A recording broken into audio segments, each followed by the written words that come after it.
बांग्लादेश में खेल हो गया है। जिहादियों को बहुत बड़ा झटका लगा है। लोकसभा चुनाव के लिए वोटिंग चल ही रही है। वोटिंग में अब कुछ घंटे रह गए हैं, लेकिन उससे पहले ही प्रधानमंत्री के नाम पर मुहर लग गई है। वोटिंग के बाद वोटों की गिनती खत्म होगी, लेकिन अब चुनावी पंडित यह मान चुके हैं कि बांग्लादेश का नया प्रधानमंत्री कौन होगा। शेख हसीना की अगुवाई वाली अवामी लीग के चुनाव से बाहर होने की वजह से पूर्व पीएम खालिदा जिया के बेटे तारिक रहमान की बीएनपी और घोर कट्टरपंथी जमाते इस्लामी के बीच सीधा और कांटे का मुकाबला कहा जा रहा था, जो अब एक तरफा होता जा रहा है। चुनाव से पहले ओपिनियन पोल ने और अब वोटिंग की खबरों ने जिहादियों की लंका लगा दी है। 2 दिन पहले ही बांग्लादेशी अखबार प्रथम ओलो ने देश के 13वें राष्ट्रीय संसदीय चुनाव को लेकर eminence associates for social development के जनमत सर्वेक्षण के रिजल्ट को जारी किया था, जिसमें बताया गया कि तारिक रहमान की बीएनपी पूर्ण बहुमत के साथ बांग्लादेश में सरकार बना रही है, जबकि शफीकुर रहमान की अगुवाई वाली भारत विरोधी जमात इस्लाम की हार साफ साफ दिख रही है। और वोटिंग के बीच भी अब लोगों का मैसेज सामने आने लगा है कि तारिक रहमान के पक्ष में बम्पर वोटिंग हो रही है, यानी तारिक रहमान बांग्लादेश के नए प्रधानमंत्री बनने वाले हैं, यह तय हो चुका है और अब बस ऑफिशियल ऐलान होना बाकी है। ओपिनियन पोल भी यही कहते हैं। दूसरी बड़ी बात कि पूर्व पीएम शेख हसीना ने दिल्ली में बैठकर बांग्लादेश में बड़ा खेल कर दिया है। नमस्कार, कैपिटल टीवी के स्पेशल शो टर्निंग पॉइंट में आपका स्वागत है। मैं हूं नवेंदु और आज के इस वीडियो में बात करेंगे बांग्लादेश में नई सरकार की। वीडियो बहुत शानदार होगी, लास्ट तक जरूर देखिएगा। आ गया बांग्लादेश चुनाव 2026 का नतीजा। भारत विरोधी जिहादियों को तगड़ा झटका। तारिक रहमान होंगे बांग्लादेश के अगले प्रधानमंत्री। कट्टरपंथी मोहम्मद यूनुस की उल्टी गिनती शुरू। बांग्लादेश में बम्पर तरीके से वोटिंग हो रही है। देश भर में वोटिंग से पहले 41,500 लोगों पर किया गया एक सर्वे के मुताबिक बीएनपी की अगुवाई वाली गठबंधन चुनाव में 208 सीटें जीत सकती है। सर्वे में जमात इस्लाम की अगुवाई वाली गठबंधन केवल 16 सीटें जीत सकती है। जातीय पार्टी 3 सीटें जीत सकती है। सर्वे में दूसरे राजनीतिक दलों को 4 और निर्दलीय उम्मीदवार 17 सीटें मिलने का अनुमान है। बांग्लादेश की संसद में कुल 350 चुने हुए सदस्य होते हैं। इनमें से 300 सदस्यों को लोग अपने अपने निर्वाचन क्षेत्रों से चुनते हैं, जिसमें सबसे ज्यादा वोट पाने वाला एक सदस्य चुनाव जीतता है। वहीं 50 संसद सदस्यों को सीधे चुना जाता है। बांग्लादेश में सांसद का कार्यकाल 5 साल के लिए वैसे ही होता है जैसे भारत में होता है। सर्वे के नतीजे सोमवार को ढाका में जारी किए गए। EASD सर्वे के मुताबिक बांग्लादेश के वोटर ने राजनीतिक पसंद के मामले में बीएनपी को तरजीह दी। 66.3% वोटरों ने बीएनपी को पहली पसंद बताया। जमात इस्लामी 11.9% के साथ दूसरे नंबर पर है। एनसीपी को 1.7% का समर्थन है। जातीय पार्टी को 4 और आजाद उम्मीदवारों को करीब 2.5% का लोगों का समर्थन मिल रहा है। सर्वे के रिजल्ट बताते हैं कि बीएनपी महिला वोटरों के बीच खासा लोकप्रिय है। करीब 72% महिलाओं का समर्थन जो है बीएनपी को मिल रहा है। बीएनपी की अगुवाई वाली गठबंधन को चट्टोग्राम में 76%, सिलहट में 77% सबसे ज्यादा समर्थन मिल रहे हैं। जमात की अगुवाई वाली गठबंधन ने बरिशाल में 18% और खुलना में 19% में मजबूत स्थिति दिखाई है।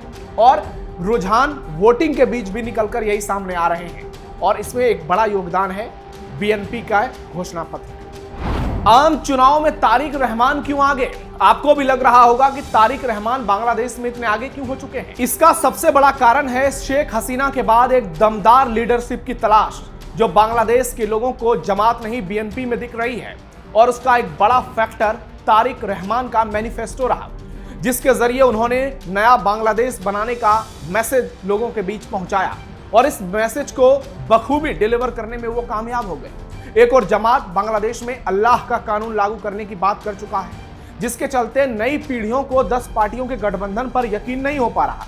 पार्टी के सेंट्रल नायब अमीर प्रोफेसर मुजीबुर रहमान ने राजशाही की एक चुनावी सभा में कहा कि आजादी के बाद देश में अल्लाह का कानून लागू नहीं हुआ, लेकिन अब अगली संसद कुरान और सुन्नत के आधारित अल्लाह के कानून से चलेगी और इंसानों द्वारा बनाया गया कोई कानून नहीं माना जाएगा। जी हां, सही सुना आपने।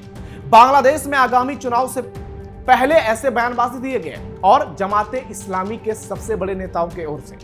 इस बयान के बाद यह सवाल उठने लगा कि क्या शेख हसीना के बाद के चुनाव से पहले जमाते इस्लामी अपनी पुरानी विचारधारा की ओर लौट रही है, क्योंकि इस बयान को जमाते इस्लामी की मूल सोच की खुली अभिव्यक्ति के तौर पर पेश किया गया और इसका इंपैक्ट भी देखने को मिल रहा है वोटिंग में। सभा के दौरान रहमान ने कहा कि वोटरों से अपील है कि अगर देश में अल्लाह का कानून लागू करना है तो जमाते इस्लामी के अगुवाई वाले 11 दलों के गठबंधन को वोट दो, यानी एक और बीएनपी तो दूसरी ओर जमाते इस्लाम, एक और नया बांग्लादेश तो दूसरी ओर अल्लाह का कानून।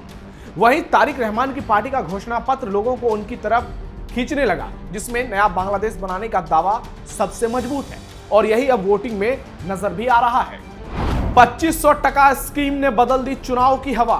बांग्लादेश में 12 फरवरी यानी आज वोटिंग हो रही है और 15 तारीख से वोटों की गिनती शुरू होगी, लेकिन उससे पहले ही तारिक रहमान की पार्टी ने एक बड़ी जीत दर्ज की अपने मैनिफेस्टो को जारी करके, जिसके बाद तारिक रहमान की जीत की संभावना और बढ़ गई, ऐसा दावा किया गया।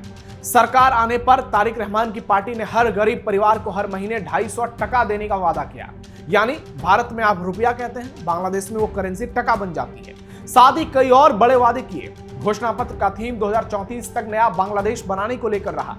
न्यूज़पेपर प्रथम ओलो के मुताबिक तारिक रहमान ने कुल 51 पॉइंट्स में अपना मैनिफेस्टो जारी किया और इसके चलते बांग्लादेश के युवा वोटर और बांग्लादेश के तमाम वोटर जो विकास को पसंद करते हैं वो उनकी ओर आकर्षित हो गए। चलिए आपको मैनिफेस्टो से जुड़ी कुछ बड़ी बातें बताते हैं जिसके चलते लोगों का झुकाव तारिक रहमान की ओर ज्यादा रहा जमाते इस्लाम के अलावा। पीएम का कार्यकाल सिर्फ 10 साल के लिए होगा। कोई भी शख्स एक साथ इससे ज्यादा समय तक पीएम की कुर्सी पर नहीं रहेगा। इसके लिए बीएनपी कानून लाएगी। यह प्रावधान राष्ट्रपति पद के लिए भी लागू होगा। सभी गरीब परिवार को हर महीने 2500 रुपए मिलेंगे। इसे बीएनपी का मास्टर स्ट्रोक माना गया। 1 करोड़ नौकरियों का वादा, इसमें 10 लाख आईटीसी में, स्टार्टअप सपोर्ट, मेरिट बेस्ड सरकारी नौकरियां, वहीं मेड इन बांग्लादेश पर फोकस करने की बात कही गई। बांग्लादेश में राज्यसभा का गठन, जी हां, ये एक बड़ी बात रही क्योंकि आज तक बांग्लादेश में राज्यसभा का गठन नहीं हुआ। वर्तमान में सिर्फ नेशनल असेंबली है जिसे जातीय संसद यानी लोकसभा कहा जाता है। अब राज्यसभा का गठन होगा और इस सदन में महिलाओं के लिए 20% सीट रिजर्व की जाएगी, ऐसा बीएनपी ने अपने मैनिफेस्टो में वादा किया है। बांग्लादेश दोस्त बनाएगा लेकिन किसी देश का दखल अपने देश में नहीं देने देगा। बीएनपी का कहना है कि हम स्वतंत्र विदेश नीति विकसित करेंगे और बांग्लादेश के लोग हमारी प्राथमिकता होंगे।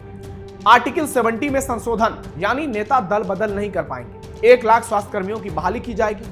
50,000 लोगों को शिक्षा विभाग में नौकरी मिलेगी। भ्रष्टाचार को खत्म करने के लिए एक जांच कमेटी का गठन किया जाएगा। जो बीएनपी का यह घोषणा पत्र है उसने बांग्लादेश में चुनाव की हवा पलट दी।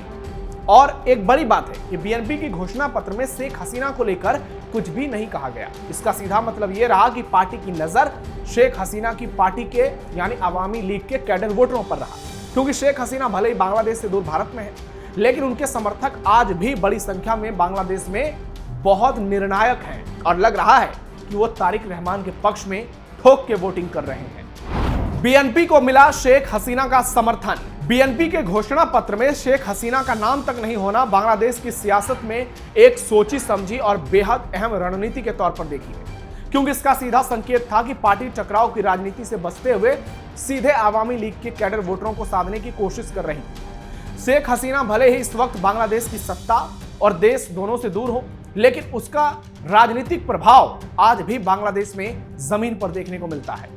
शेख हसीना का राजनीतिक जनाधार आज भी बांग्लादेश में साफ तौर पर देखा जाता है, चाहे वो गांव का इलाका हो या फिर शहर का।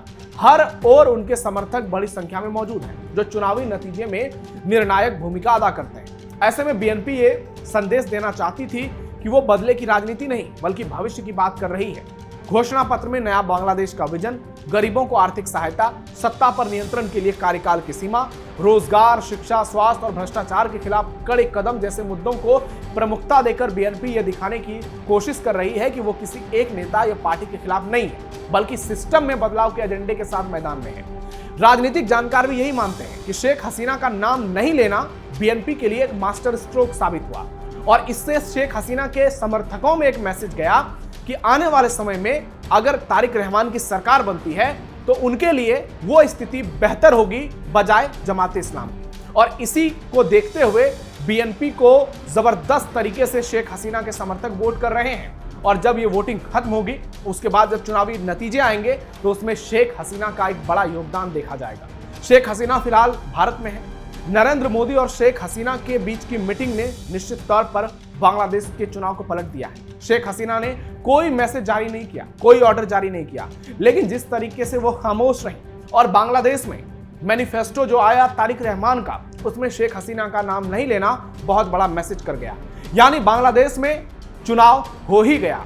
यूनुस की उल्टी गिनती शुरू हो चुकी है और अब बांग्लादेश से जिहादी यूनुस का साया हटने वाला है। 11,000 वोल्ट का झटका उसे लगने वाला है और कट्टरपंथ की राजनीति पर पूर्ण विराम क्या लगेगा, ये एक बड़ा सवाल है। क्योंकि बीएनपी के अगर इतिहास को देखें तो बांग्लादेश में बीएनपी ने ऐसी घटनाएं की है जो अभी तक जमात इस्लामी ने नहीं की थी। जब खालिदा जिया की सरकार थी तब बांग्लादेश में खूब दंगे हुए, हिंदुओं को चुन चुनकर मारा गया। लेकिन इस बार चूंकि नया बांग्लादेश बनाने का इन्होंने वादा किया है तो देखना यह दिलचस्प होगा कि चुनाव जीतने के बाद, पीएम पद की शपथ लेने के बाद क्या तारिक रहमान अपनी बातों पर कायम रह पाते हैं। यह देखना सबसे ज्यादा महत्वपूर्ण होगा। आपकी राय क्या है इसमें? आप क्या सोचते हैं? शेख हसीना के रोल को आप कैसे देखते हैं? कमेंट बॉक्स में जरूर बताइए। हमारे इस वीडियो को लाइक कीजिए, शेयर कीजिए और चैनल को सब्सक्राइब जरूर कीजिए। फिलहाल के लिए इतना ही, धन्यवाद।